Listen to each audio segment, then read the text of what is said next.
신약 249페이지 로마서 8장 5절부터 14절까지 말씀. 다 찾으셨으면 한 목소리로 같이 읽어보겠습니다. 시작. 육신을 따르는 자는 육신의 일을, 영을 따르는 자는 영의 일을 생각하나니 육신의 생각은 사망이요 영의 생각은 생명과 평안이니라. 육신의 생각은 하나님과 원수가 되나니 이는 하나님의 법에 굴복하지 아니할 뿐 아니라 할 수도 없음이라. 육신에 있는 자들은 하나님을 기쁘시게 할 수 없느니라.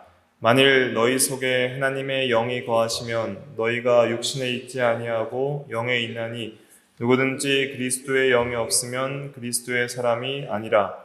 또 그리스도께서 너희 안에 계시면 몸은 죄로 말미암아 죽은 것이나 영은 의로 말미암아 살아있는 것이니라.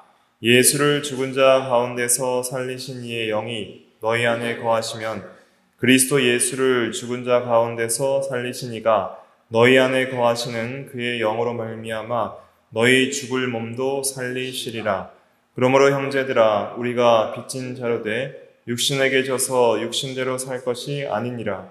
너희가 육신대로 살면 반드시 죽을 것이로되 영으로서 몸의 행실을 죽이면 살리니 무릇 하나님의 영으로 인도함을 받는 사람은 곧 하나님의 아들이라. 아멘. 계속해서 인간 본성의 사정 상태에서 타락 후 상태에 대해서 말씀을 이어가겠습니다. 오늘은 특별히 의지면에 있어서, 본성에 있어서, 의지의 면에 있어서 또 타락한 본성이 어떤지를 로마서 8장 7절이 잘 증거를 하고 있는데 7절 내용만 살펴보기보다는 5절부터 14절을 쭉 한번 살펴보는 것이 우리 신앙에 큰 유익이 있다고 생각을 해서 좀 확장해서 살펴보고 넘어가도록 하겠습니다. 빨리빨리 하면 금방 또 할 수 있는데 한 구절 한 구절 천천히 살펴보는 것도 의미가 있기 때문에 조금씩 또 깊이 있게 좀 살펴보고 있는 것입니다. 그래서 우리가 전적 부패 상태라 했을 때 우리가 어떤 지식이나 또 어떤 아무런 선한 일도 할 수 없다는 것이 아니라 전적 부패 상태는 우리 인간의 본성이 아담의 원죄로 말미암아 전적으로 죄로 기울어진 성향이 있다 하는 것입니다. 그래서 우리가 인간적으로 볼 때 여러 가지 지식이 많은 사람들도 있고 또 인간적으로 볼 때 선행을 많이 하는 사람들도 있지만은 그러나 하나님의 관점에서 볼 때 하나님을 기쁘시게 하고 하나님의 법을 순종하는 사람은 부패한 상태의 죄인은 없다는 거예요. 오직 예수 그리스도로 말미암아 의롭다 하심을 받고 새로운 마음, 새로운 본성이 창조될 때에야 비로소 하나님의 영광을 위해 하나님을 사랑하는 마음으로 순종할 때에 하나님을 기쁘시게 할 수 있는 그러한 선한 행위가 나오게 되는 것이죠. 오직 성도만이 하나님의 영을 따라 진리를 순종할 때에 하나님을 기쁘시게 할 수 있는 것입니다. 그래서 우리가 하나님을 기쁘시게 하려면 항상 첫째로는 예수를 믿어야 되고 둘째로는 성령을 따라 진리대로 행해야 됩니다.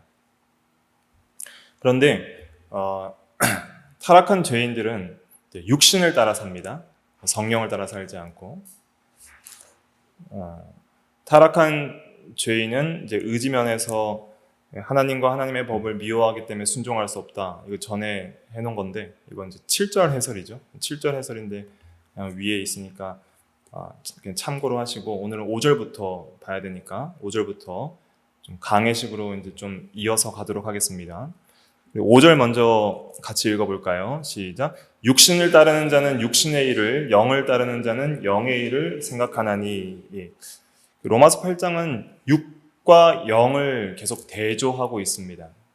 그래서 여기서 말하는 육신이라는 단어는 이제 헬라어로는 사르크스라고 하는데 삭스라고도 하기도 하고 사르크스라고 합니다. 그래서 이 사르크스는 이 우리의 어떤 이 살과 뼈를 가진 이런 이 물질적인 육신을 가리키기도 하지만은 그래서 예수님께서 말씀이 육신이 되어 우리 가운데 거하신다 할 때 그 육신도 사르크스인데 바울 서신에서 바울이 육신이라는 표현을 썼을 때에는 그 영적인 성향과 대립되는 그런 육체적 중심의 성향인 그 죄악된 성향, 한마디로 말하면 이 육신은 이 죄성을 가리킵니다. 죄악된 성향, 줄여서는 죄성 이렇게도 말할 수 있습니다. 죄성, 죄로 기울어진 성향이죠.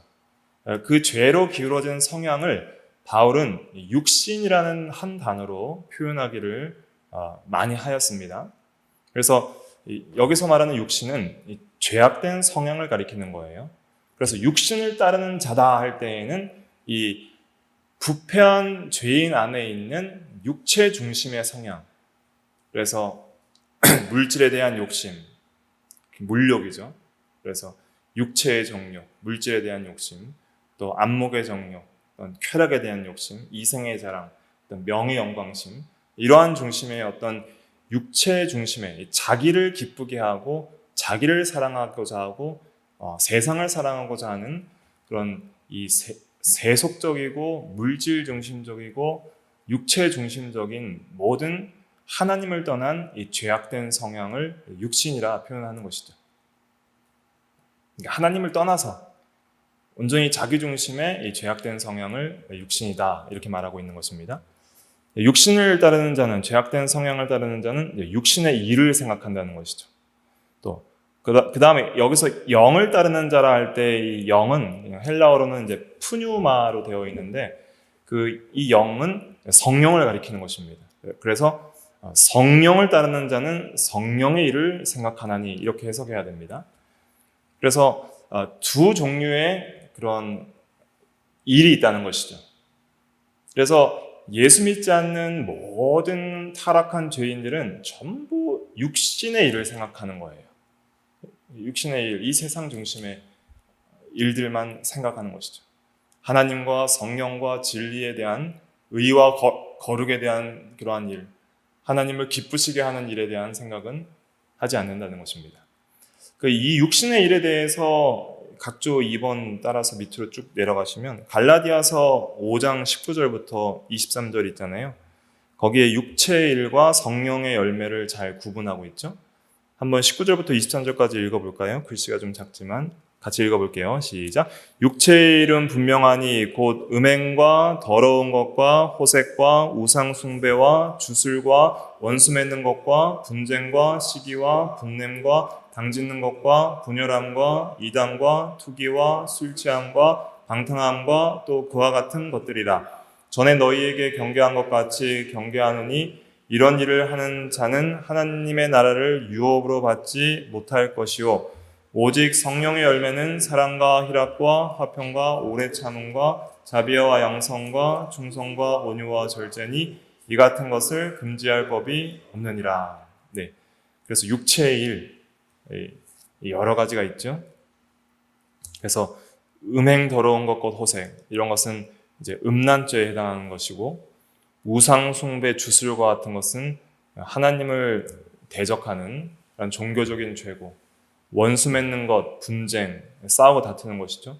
시기, 분냄, 당짓는 것, 분열함과 이단과 투기 이런 것이 이제 인간관계에서 오는 그런 죄들이죠.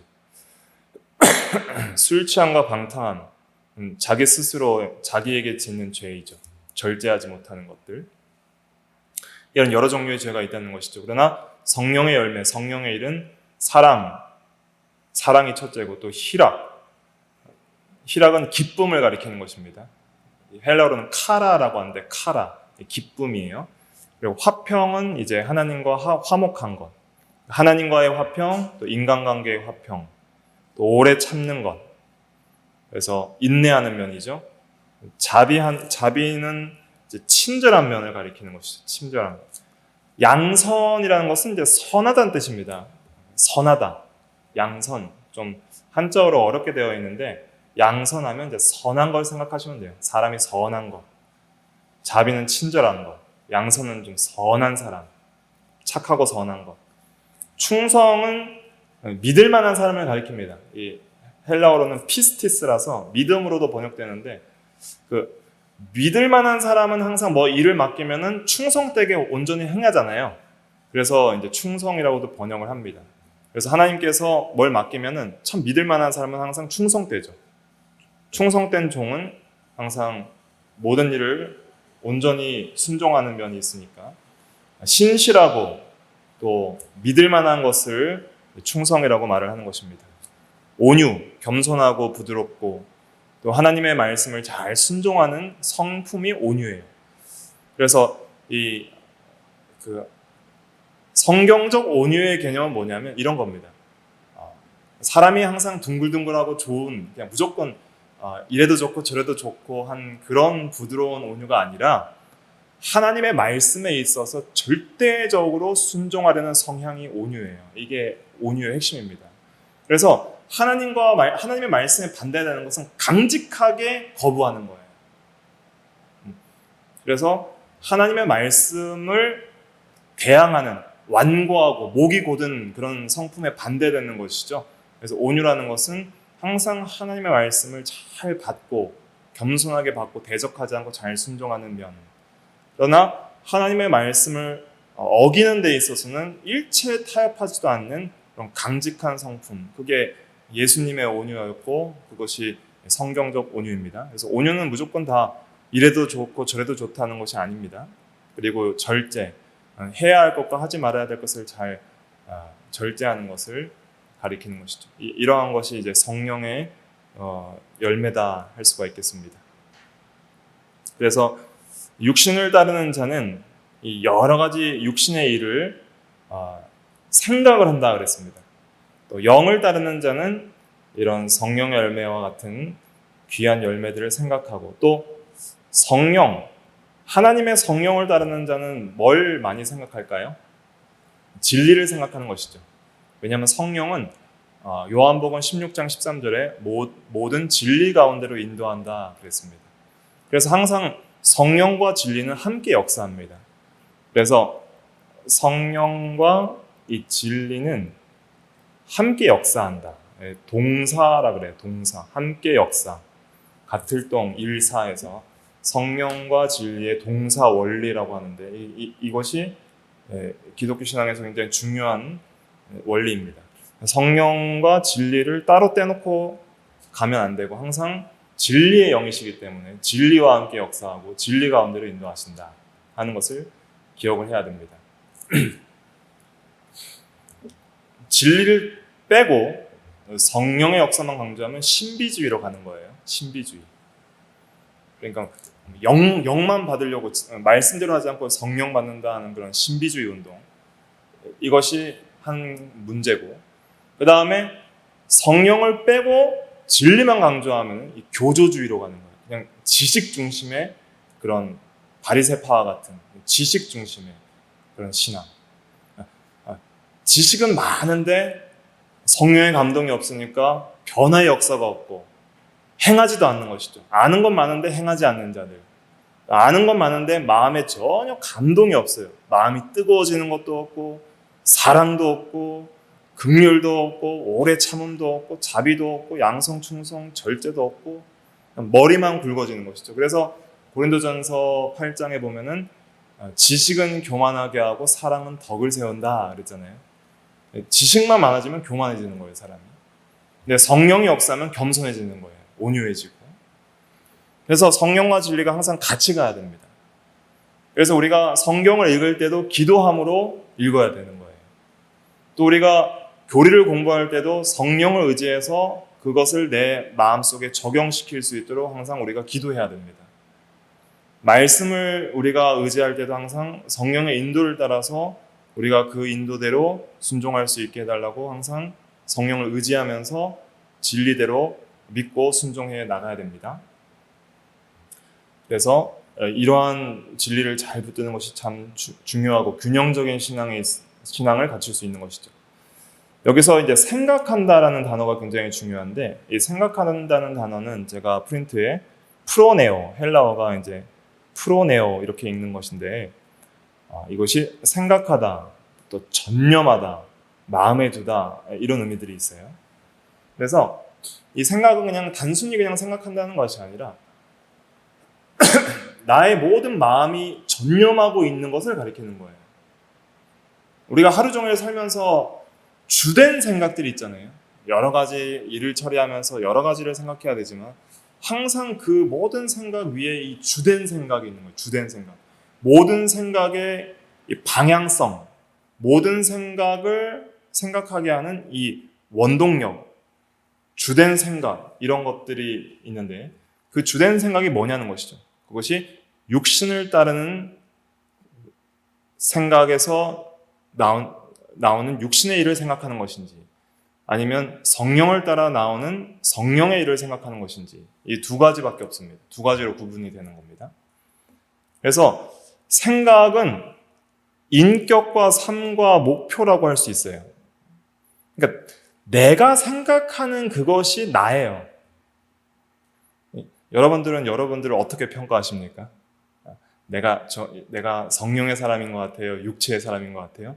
좋은 사람인 것 같아요? 악한 사람인 것 같아요? 판단하려면은 내가 하루 종일 뭘 생각하는지를 보면 돼요. 잘 때도 뭘 생각하는지, 꿈속에서 뭘 생각하는지, 깨서도 뭘 생각하는지, 하루 종일 뭘 생각하고 사는지.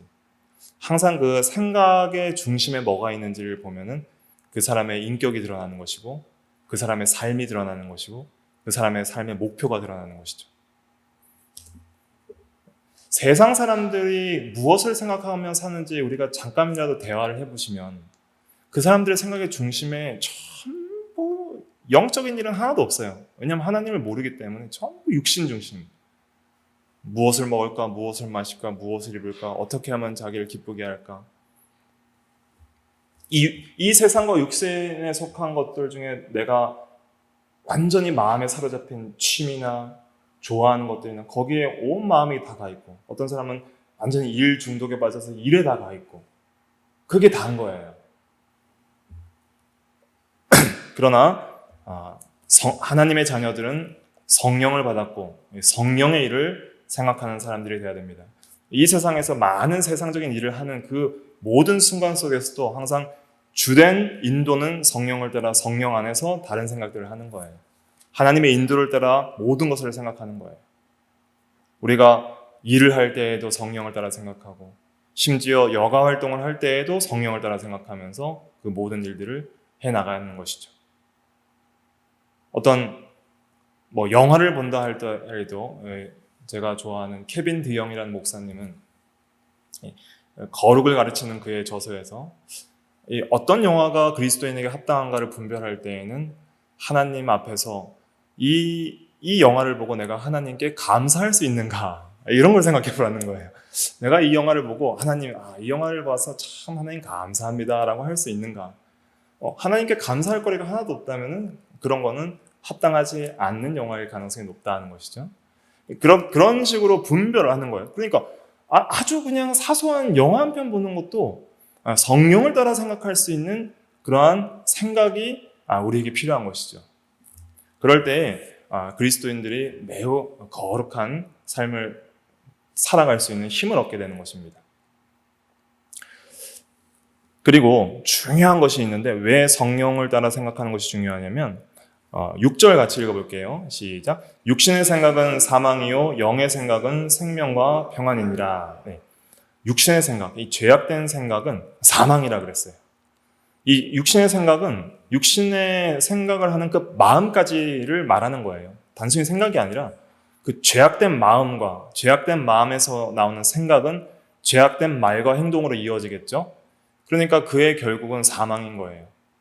사망은 하나님과의 단절, 하나님과 원수됨, 그리고 하나님의 진노와 심판을 받는 정죄의 상태, 그 영원한 형벌, 이런 것들을 다 포함하는 것이죠. 그러나 영의 생각, 성령을 따라 하는 모든 생각에는 그 마음에 뭐가 임하냐면은 생명과 평안이 임합니다. 생명이 넘치게 되는 것이죠. 하나님과의 관계의 화목을 가리키고, 이 평안도 생명과 관련이 되어 있는 거예요. 이 평안이라는 것은 하나님과 평안하다는 거예요. 하나님과 화평하다는 거예요. 그래서 우리가 성령을 따라 생각하면 하나님이 우리 안에 거하시고 우리를 사랑하시고 우리와 함께 하시는 것이 많이 느껴지는 거예요. 하나님이 나를 기뻐하신다. 하나님이 나와 함께 하신다. 하나님이 나를 붙드신다. 내가 성령을 의지하고 성령을 붙들고 성령을 따라 생각하고 진리를 생각하고 항상 회개하고 그리스도를 의지하고 항상 성령을 따라 살려고 하면 하나님이 항상 우리에게 은혜를 주시고 우리에게 힘을 주시는 거예요. 생명은 살아있게 하는 힘이잖아요. 살아있게 하는 힘. 힘을 주시고 기쁨을 주시고 또 평안이 넘치는 것이죠. 그래서 하나님과 화목하기 때문에 항상 안식하고 평안한 것이죠. 그러나 육신의 생각은 사망이라 그랬습니다. 육신의 생각을 하면 영적으로도 하나님과 단절되는 거예요. 그리고 흑암을 만나고 공고해지고 괴롭고 슬프고 공허하고 그리고 그 마지막 결국은 영원한 사망으로 이루어지는 것이죠. 그 다음에 이제 7절과 8절은 이제 예수 믿지 않는 불신자들의 상태를 전적 부패한 타락한 인간의 마음과 의지의 상태를 보여주고 있습니다. 7절 먼저 같이 읽어볼게요. 시작. 육신의 생각은 하나님과 원수가 되나니 이는 하나님의 법에 굴복하지 아니할 뿐 아니라 할 수도 없습니다. 네. 육신의 생각, 죄악된 생각은, 그죠? 죄의 성향을 따르는 그런 생각은 하나님과 원수가 되나니 할 때 이 원수라는 단어는 전에도 몇 번 했죠. 존 오웬의 죄와 은혜, 신자 안에 내재하는 죄에 있어서 에크트라라고 그랬습니다. 그래서 이것은 적의입니다. 적대감. 하나님을 미워하는 마음을 가리키는 거예요. 예수 안 믿는 사람들도 저는 그렇게 하나님을 미워하지 않는데요. 이렇게 말할 수 있잖아요. 그런데 본성적으로 하나님에 대하여 내가 크게 어떤 적대감을 느끼지 못한다 할지라도 하나님에 대한 모든 진리와 또 하나님에 대한 모든 그런 지식에 있어서 모르고 반대하는 모든 것들이 그리고 세상을 사랑하는 모든 것들이 하나님과 원수가 되는 것이죠.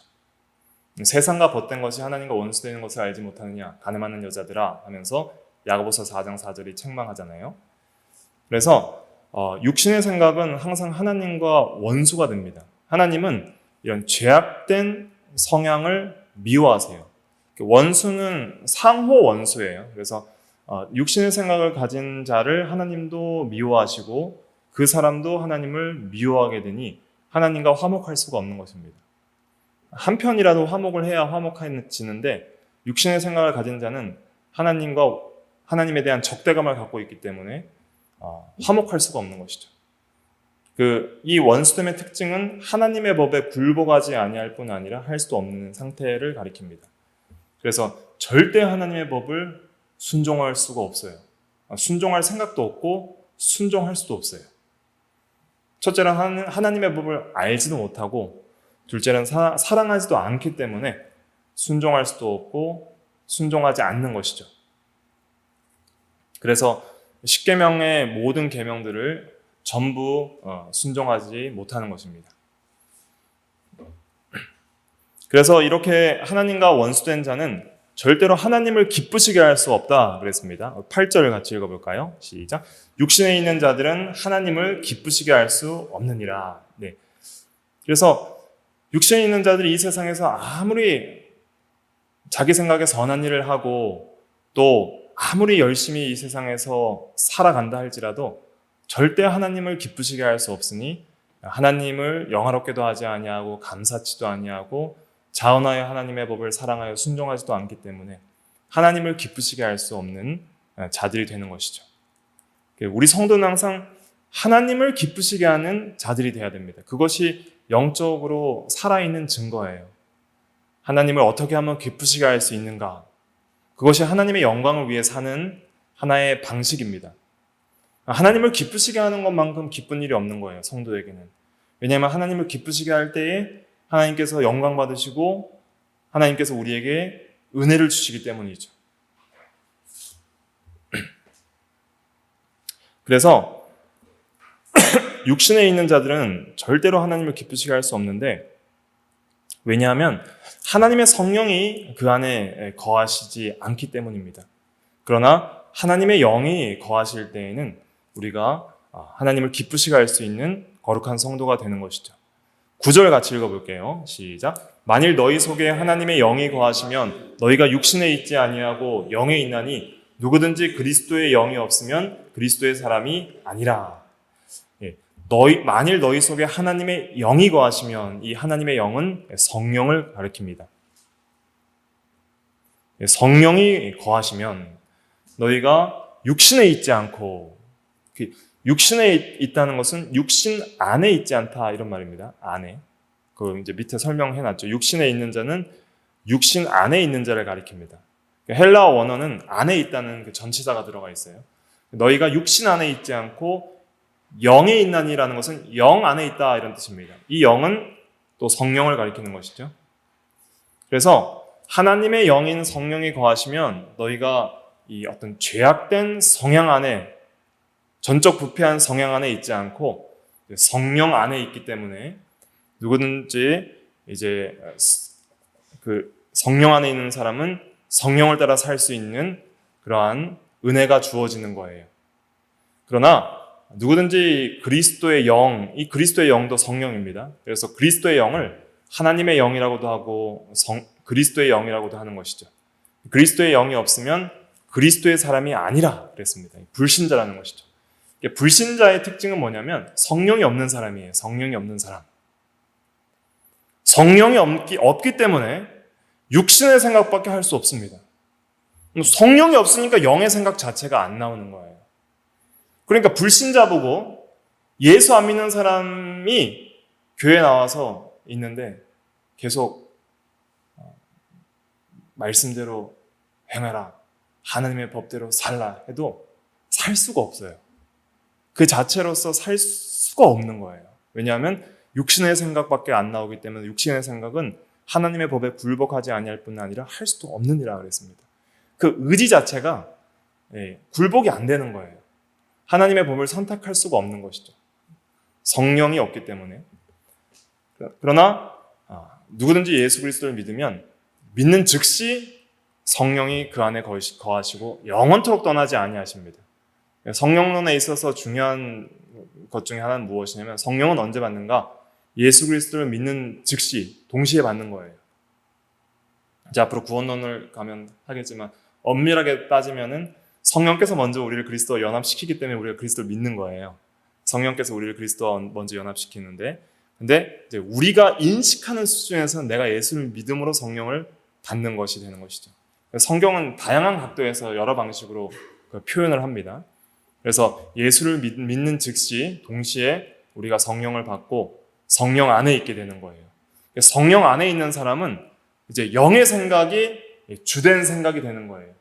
그런데 아직 신앙이 어릴수록 육신의 생각, 부패한 성향이 남아있어서 육신의 생각으로 많이 기울어질 때가 있습니다.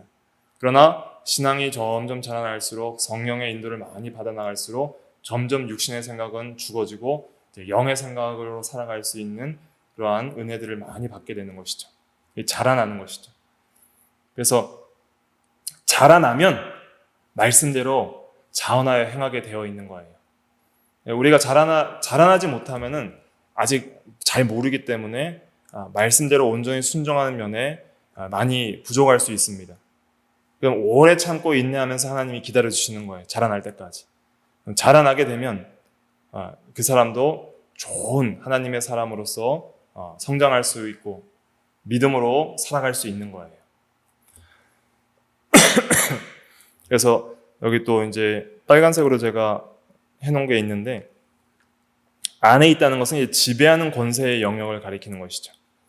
그래서 육신에 있지 않고 영에 있다는 것은 이제 육신이 지배하는 영역으로부터 영이 지배하는 영역으로 이제 옮겨지는 것을 가리키는 것이죠. 어떤 마음의 본성적 성향이, 주도적 성향이 이제는 영의 지배가 우리의 주도적인 마음입니다. 그래서 우리는 항상 성령을 따라 행하기를 원하는 거예요.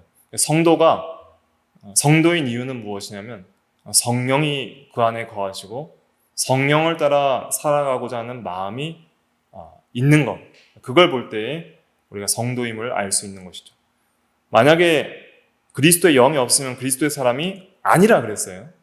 성령이 없으면 아직 예수 믿는 사람이 아닌 거예요. 그리스도의 사람이 아닌 거예요. 내 안에 성령이 있는 증거가 뭐냐? 그것은 성령의 생각을 주시는가? 성령께서 우리의 생각을 주되게 인도하시는가? 성령께서 우리의 마음을 주되게 인도하시는 그 증거는 내가 하나님의 법을 사랑하기를 원하고 죄를 죽이기를 원하고 정말 은혜 안에 거하기를 원하는 거룩하게 살고자 원하는 자원하는 마음이 나의 주된 생각인가 하는 것을 살펴보면 됩니다. 그 다음에 10절 같이 읽어볼게요. 시작. 또 그리스도께서 너희 안에 계시면 몸은 죄로 말미암아 죽은 것이나 영은 의로 말미암아 살아있는 것이니라. 네. 그리스도께서 너희 안에 계시면 여러 각도로 말하고 있죠. 그리스도의 영이 있다고도 말하고 여기서는 그리스도가 너희 안에 있다. 그리스도께서도 하나님이시기 때문에 그의 신성으로 우리 안에 계시죠. 그리스도와 연합된 것을 가리킵니다. 예수를 믿음으로 그리스도와 연합되어 그리스도 안에 있으면 몸은 죄로 말미암아 죽은 것이나, 이게 중요하죠. 우리 성도를 알지라도 몸은 뭐로 말미암아 죽은 거예요? 죄로 말미암아 죽은 거예요. 그래서 우리 성도도 예수 믿어도 육신은 한번 죽어요, 안 죽어요? 죽는 거예요. 몸은 여전히 죄 가운데 있는 거예요. 그러니까 구원의 순서가 이렇습니다. 아담이 선악과를 따먹는 즉시 뭐가 죽었어요? 영이 죽었죠. 그리고 육신도 죽어가다가 죽었죠. 그런데 아담이 구원받은 순서는 먼저 그리스도를 앞으로 오실 메시아를 믿음으로 영이 먼저 산 거예요. 그리고 몸은 죽었지만 앞으로 다시 부활할 것이죠. 그래서 우리가 몸이 죽기 전에 먼저 영이 먼저 살고 그 다음에 몸은 죄로 말미암아 죽었지만은 부활 때에 다시 살아난다. 그래서 영도 한번 죽고 살아나는 거고 몸도 한번 죽고 살아나는 거예요. 태어날 때부터 영혼이 죽어서 태어나니까 영은 죽은 상태였고, 그런데 예수를 믿음으로 영혼이 먼저 살아나고 그 다음에 몸은 아직 안 죽었으니까 죽은 다음에 다시 부활하는 거예요. 우리 몸은 죽어야 돼요. 왜냐하면 이 몸으로는 천국을 유업으로 받을 수 없다고 고린도전서 15장에 말했어요. 여러분들 이 몸으로 영원히 살고 싶으세요? 조금만 면역력 떨어져도 감기 들리고 늙고 쇠하고 피나는 이 몸으로 우리가 천국에서 영원히 살 수가 없는 거예요. 다시 신령한 몸, 영광스러운 몸, 또 영적인 몸으로 부활해야 그리스도와 함께 영원히 살 수 있는 것이죠. 그래서 그리스도께서 너희 안에 계시면 몸은 죄로 말미암아 죽은 것이나 영은 의로 말미암아 살아있는 것이니라 그랬습니다. 그래서 이제 우리의 영혼이 먼저 살아나고 그 다음에 죽을 몸도 이제 살리신다 그랬죠. 11절 같이 읽어볼게요. 시작. 예수를 죽은 자 가운데서 살리신 이의 영이 너희 안에 거하시면 그리스도 예수를 죽은 자 가운데서 살리신 이가 너희 안에 거하시는 그의 영으로 말미암아 너희 죽을 몸도 살리시리라. 네. 예수를 죽은 자 가운데서 살리신 이는 하나님이시고 하나님의 영이 너희 안에 거하시면 성령이죠. 하나님의 성령이 너희 안에 거하시면 그리스도 예수를 죽은 자 가운데서 살리신 이가 하나님께서 너희 안에 거하시는 그의 영으로 말미암아 성령으로 말미암아 너희 죽을 몸도 살리시리라, 부활시키시리라, 이런 뜻입니다. 그래서 우리는 먼저 영혼이 살아나고 그 다음에 앞으로 죽을 몸도 살아나리라 하는 그러한 소망이 있고 이러한 은혜를 받았습니다. 그 10절에 보면은 영은 의로 말미암아 살아있는 것이니라 그랬잖아요. 그래서 영적 생명의 핵심은 의예요. 의와 생명 같이 가는 겁니다. 항상 같이 가는 거예요. 그리고 죄와 사망도 같이 가는 거예요. 죄와 사망. 이게 공식입니다. 그래서 우리가 그러니까 의로 말미암아 성도가 영적으로 살았다라는 것은 이런 거예요. 하나님과의 관계의 화평, 화목이에요. 그래서 의는 뭐냐면은 법적이고 실제적인 의가 있다고 그랬잖아요. 그래서 예수를 믿으면 우리가 예수 그리스도와 연합되어서 예수 그리스도로부터 온전한 그 의를 전가받는다 그랬습니다. 그래서 전가된 의를 통해서 우리가 법적 죄사함을 받고 의롭다 하심, 칭의를 받죠. 그래서 예수 그리스도의 의는 우리로 하여금 하나님과의 화목을 가져오는 거예요.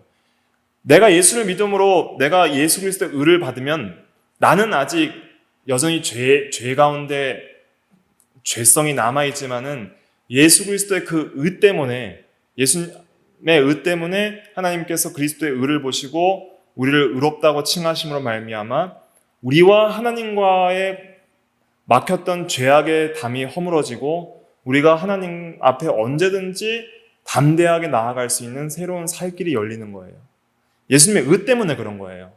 그래서 예수님의 의를 받아 가진 자는 이제는 하나님과 화평을 누리는 거예요. 이제 구원론에서 이제 깊이 있게 이제 다음 내년부터 다루겠지만은 예수 그리스도와의 연합으로 말미암는 이중의 은혜를 이제 칼빈이 기독교 강요에서 말하거든요. 이게 굉장히 중요한데 예수 그리스도를 믿음으로 그리스도와 연합된 우리가 누리는 이중의 은혜가 있는데 칭의와 중생이에요. 이 칭의와 중생인데 이 중생은 성화까지 포함한 넓은 의미의 중생인데 이 칭의와 중생이 한 세트예요. 같이 연결되는 거예요. 그러니까 의롭다 하심을 받은 자는 하나님과 생명적 관계, 화목한 사랑의 관계를 누리는 그 세계에 들어가게 되어 있어요. 항상. 그러니까 내가 참으로 예수를 믿었다면은 나는 하나님 앞에 법적인 의롭다 하심을 받을 뿐 아니라 그럼 그 의롭다 하심을 받으면 그걸로 끝이 아니에요. 의롭다 하심을 받은 성도는 반드시 하나님 앞에 생명적 관계를 누리면서 하나님 앞에 거룩하게 살아가게 되어 있는 거예요. 그래서 로마서 5장 1절 한번 찾아볼까요? 로마서 5장 1절. 그 두 페이지 앞에 넘기셔서 로마서 5장 1절 같이 한번 읽어볼게요. 시작. 그러므로 우리가 믿음으로 의롭다 하심을 받았으니 우리 주 예수 그리스도로 말미암아 하나님과 화평을 누리자 그랬죠. 그래서 이신칭이 오직 믿음으로 의롭다 하심을 받은 모든 성도는 그걸로 끝. 마음대로 산다. 자유 방종. 죄 짓고 살아도 어차피 천국 간다. 이게 아니에요. 의롭다 하심을 받은 자는 생명을 누리는 거예요. 하나님과의 화평. 이것이 생명이에요. 영적 생명.